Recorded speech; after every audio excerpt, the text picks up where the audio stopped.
abadde basekerera omwana omuwala Lydia Jazmine nga mugamba nti mwavu muli mu kusaaga busaazi. Nze neebuuza ekibuuzo, sente ye Sudan erimu ki? Lwaki abantu bajagala nnyo?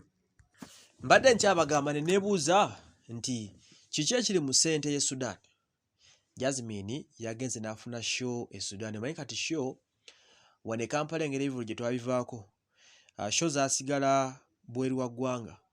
Bw'ofunawo kaddiiru ng'ogenda oyimba. Nalabyeko Chameleone ng'alanga, oba yabadde alanga Burundi oba Malawi, emu ku ezo ensi gye yabadde alangamu ekivulu ng'alina ebbala ly'agenda opafomingako.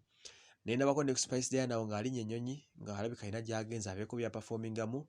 Asobole ate okuba nga ebintu abikwasaganya, music asigale nga mwana atambula mpola mpola ate ekintu kimubeeremu, oba okitegeera. So ono olwafunye omusimbi gw'Abasudani n'agukwata n'aguyiwa ku buliri n'agwebakamu ne yeeyagala n'ajoga ne ŋŋamba Lydia Jazmine wange n'abawanuka kikyo. Sente ye Sudan nina engeri gyewunzamu abaana n'ebatabula. Ono si yasoose okukikola. Mujjukira Fiiki bwe yaziyoola sente ate Abasudani nabo bafuuwa. Bwe yaziyoola yaziyiwa ku buli nazebakamu.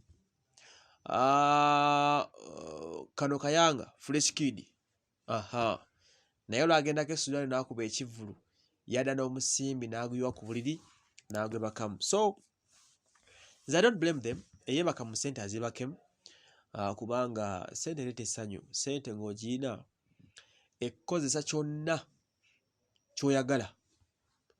Sente tugikola kweyagala, si kubeera na nnaku. Kasita obeeraawo ng'oyagala kweyagala, kola sente weeyagale. Omwana yagamba nti sente matako atagalina tabigula. Yali mutuufu, okitegedde.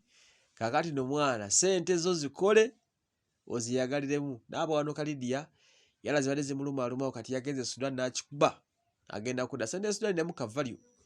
Ndowooza dola yaabwe emu eri mu nusu nga 60 oba 5 eza wano. Eyaabwe emu ey'eri. So bw'oba muna ekikumi kye ekya dola oba muna akasente koono nga kawererako ddala era bw'ati akomye kuba kati music industry baagigala alina okudda ajoge. Ate obulamu bw'abayimbi abo ne ba star bubeerawo ku mbeera ya kubeera nga bali mu show business, kwemulisa nakusobola kuba nga ekintu bakikwasaganya ate ekintu kitambule. Kale n'olwekyo ensonga eyo ngikomezaawo. Ensonga y'ensimbi ngibagambe n'abawanuka weeyagale weebake mu sente zinaabe n'okuzifukamu ozifukemu. Tulabadde kidda kubanga abimbi badde bajoga nnyo. Ate abimbi obulamu bwe bulina beerawo na sente. Awatali sente omuyimbi oba tokyali muyimbi oba toli star. You need money at any time. Ensonga zibe nga zikutambulira steady.